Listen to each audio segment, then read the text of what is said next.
அர்த்திகல்பிதகல்போயம் பிரத்யர்த்தி கஜகேசரி வியாசதீர்த்த குருர்பூயா தஸ்மதிஷ்டார்த்த சித்தையே.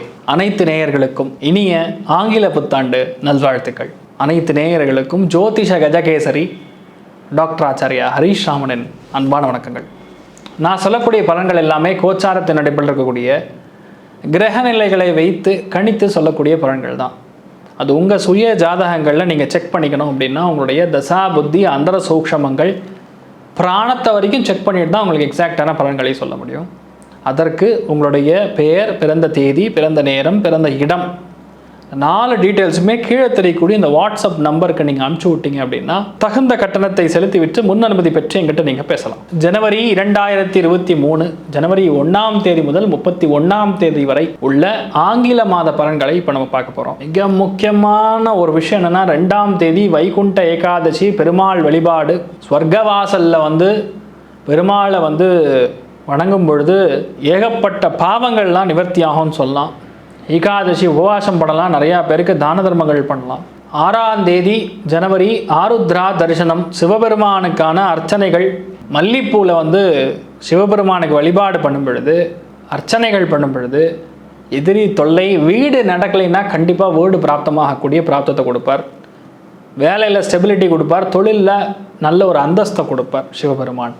11ஆம் தேதி ஜனவரி கூடார வள்ளி, அதாவது ஒரு பாசுரம் இருக்குன்னு சொல்லலாம். கூடாரை வெல்லும் சீர் கோவிந்தா அப்படின்னு ஆரம்பிக்கும். அந்த பாசுரத்தை வணங்கிட்டு 5 பெண்மணிகளுக்கு மஞ்சள் குங்குமம், ஒரு ப்ளவுஸ் பீஸு, முடிஞ்சால் ஒரு சாரீ, ஒரு குட்டி மூக்குத்தி, ஒரு கொலுசு, இந்த மாதிரி விஷயங்கள் தானம் பண்ணிங்கன்னா சுமங்கலி தோஷம் நிவர்த்தி ஆகும். அதுக்கப்புறம் அருமையான கல்யாணம் நடக்கும். உங்கள் வீட்டில் சுமங்கலிகளுடைய கெட்ட விஷயங்கள் எப்பவுமே நடக்காது, சௌபாகியமாக இருப்பீங்க. 14ஆம் தேதி போகி பண்டிகை, 15ஆம் தேதி மகர சங்கராந்தின்னு சொல்லுவோம், பொங்கல் பண்டிகை. இனிய பொங்கல் நல்வாழ்த்துக்கள். இந்த பொங்கலுக்கு அப்புறம் தை பிறந்ததுக்கப்புறம் உங்களுக்கு எல்லாமே நல்லபடியாகவே நடக்கட்டும். ஏன்னா மிக முக்கியமான 3 கிரகத்துடைய மிக முக்கியமான மாற்றங்கள் ஏற்படக்கூடிய வாய்ப்புகள் இருக்கிறது இங்கே. அதாவது 13ஆம் தேதி செவ்வாய் வக்கர நிவர்த்தி அடைகிறதே ஒரு பெரிய பாக்கியம். ஜனவரி 17ஆம் தேதி சனி பெயர்ச்சி அடைகிறது மகர ராசியிலிருந்து கும்ப ராசிக்கு, அது ஒரு மிக முக்கியமான பிராப்தம். அதுக்கப்புறம் 19ஆம் தேதி புதன் வக்ர நிவர்த்தி அடைகிறது, இன்னொரு பிராப்தம். இதெல்லாம் பெரிய ஒரு advantage for all of you. So நம்ம ஒருத்தருக்குமே நடக்கக்கூடிய ஒரு விஷயமே இந்த சனி பெயர்ச்சி பலன்களும் சேர்த்து இப்போ இந்த மந்த்லி பலனை நான் உங்களுக்கு சொல்ல போகிறேன். துலாம் ராசி அல்லது துலாம் லக்னம் சார்ந்த நபர்களுக்கு மெயினாக சந்தோஷம் உச்சகட்டத்துக்கு போகிறது யாருக்குன்னு பார்த்தீங்கன்னா துலாத்துக்கு தான். ஏன்னா சனி உங்களுக்கு ஜனவரி 17ஆம் தேதி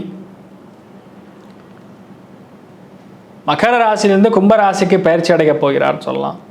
அது உங்களுக்கு 5ஆம் வீடு, பூர்வ புண்ணியஸ்தானத்தின் வீடு. காலபுருஷனுக்கு 11ஆம் வீடு.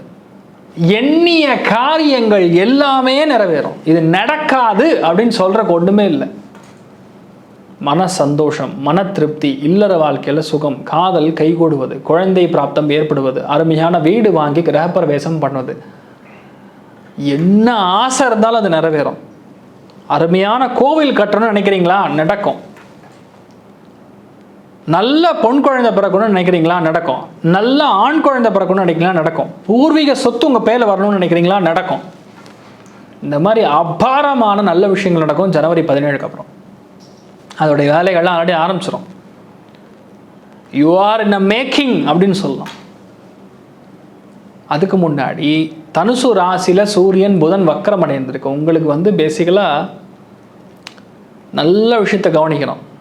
துலாம் விருச்சிகம் தனுசுங்கிறது 3ஆம் இடத்துல இந்த மாதிரி சஞ்சாரம் ஏற்படும் பொழுது மீடியாவில் இருக்கிறவங்க கொஞ்சம் கவனமாக இருக்கணும். சாஃப்ட்வேர் உத்தியோகிகள் கவனமாக இருக்கணும். சின்ன சின்ன விஷயங்களாக இருந்தாலும் கரெக்டாக பார்த்து கவனிக்கும் பொழுது பிரச்சனை இருக்காது. இல்லைன்னா தேவையில்லாத சின்ன சின்ன சிக்கல்கள் உருவாகக்கூடிய வாய்ப்புகள் இருக்குது. நட்பு வட்டாரங்களில் கவனமாக இருக்கணும்னு சொல்லலாம். 4ஆம் பாவகம்ங்கிறது மகரம். மகரத்தில் சூரியன் சுக்கிரனுடைய தொடர்பு. வீடு வாங்கக்கூடிய ஒரு பிராப்தம் ஏற்படும். காலபுருஷனுக்கு 10ஆம் வீடாக இருக்கிறதுனால தொழில் வேலை அந்தஸ்துக்காக ஒரு அருமையான வீடு வாங்குவீங்க. ஒரு ஆஃபீஸ் செட்டப் பண்ணலாம். வேலைகளுக்கு ப்ரொடக்ஷன் சம்மந்தப்பட்ட லைனில் இருக்கணுங்கிறது சூப்பராக இருக்கும். சூரியன் சுக்கிரன் தொடர்புனா ஆட்டோமேட்டிக்காக பணம், ஃபினான்ஸ் சம்மந்தப்பட்ட விஷயங்கள், கவர்மெண்ட் சம்மந்தப்பட்ட விஷயங்கள், மேலதிகாரிகள் சார்ந்த விஷயங்கள் உங்கள் பக்குவத்துக்கு வரும். உங்களுக்கு ஒரு மிடில் லெவல் மேனேஜ்மெண்ட் சீட்டு கிடைக்கும். படிப்பில் இருக்கிறவங்களுக்கு செம்மையாக இருக்கும். இந்த மாதிரி நிறைய நல்ல காரியங்கள் நடக்கக்கூடிய ஒரு அமோகமான ஒரு மாதமாக பெண்களுக்கும் இருக்கப்படுது. சந்தோஷம்னு பார்த்தா 70% பொருளாதார ஏற்றம், 90% நீங்கள் வழிபாடு செய்ய வேண்டிய தெய்வம் யோக நரசிம்மர். சிந்தலவாடி பக்கத்தில், சிந்தலவாடி என்பது திருச்சியிலேருந்து கரூர் போகிற வகையிலன்னு சொல்லலாம், இல்லை கரூர்லேருந்து திருச்சி போகிற வகையில் சிந்தலவாடின்னு ஒரு சின்ன ஊர் இருக்குது. அதில் கிட்டத்தட்ட 800 ஆண்டுகளுக்கு முன்னாடி ஸ்ரீமுஷ்ணம் ஆரியாச்சார் அப்படிங்கிறவர் நரசிம்மரை பிரதிஷ்டை செஞ்சிருக்கார். அந்த நரசிம்மர் எப்படி பார்த்தீங்கன்னா, ஒரு வண்ணார் சலவை செய்து கொண்டிருக்கும் பொழுது, துவைத்து கொண்டிருக்கும் பொழுது அவருக்கு கனவில் என்னை இப்படி அடிச்சுட்டு இருக்காங்கன்னு சொல்லும் பொழுது, அவர் போய் அந்த இடத்துல காவேரி நதி தீரத்தில் செக் பண்ணும் பொழுது அந்த கல்லை திருப்பும் பொழுது பின்னாடி நரசிம்மர் அப்படியே இருக்கார். யுகங்களுக்கு முன்னாடி எந்த யுகத்தில் இருக்கிறதோ தெரியாது அந்த நரசிம்மர். அந்த நரசிம்மரை பிரதிஷ்டை செய்து கிரமமாக மத்வ சம்பிரதாயத்தில் பூஜை நடந்து கொண்டிருக்கிறது. அங்கே போயிட்டு வரும்பொழுது நீங்கள் லைஃப்பில் இருக்கக்கூடிய பிரச்சனைகள், இன்னல்கள், சவால்கள், சிக்கல்கள், பெண்களுடைய பெண்களுக்கு பிரச்சனைகள், சாபங்கள், சந்திரன், ராகு, செவ்வாய் இந்த 3 காம்பினேஷனில் எந்த தோஷம் இருந்தாலும் நீங்கள் போயிட்டு வந்தீங்கன்னா 100% சால்வ் ஆகும். கண்டிப்பாக பெரிய அளவுக்கு வெற்றி உண்டு. அபாரமான நல்ல விஷயங்கள் நடக்கக்கூடிய ஒரு ஆண்டாக மாறட்டும். ஸ்ரீ குபேரன் டிவியை பார்த்தமைக்கு நன்றிகள். மேலும் இது போன்ற தகவல்களை தெரிந்து கொள்ள ஸ்ரீ குபேரன் டிவியை சப்ஸ்கிரைப் செய்யுங்கள். மறக்காமல் பெல் ஐக்கானை கிளிக் செய்யுங்கள்.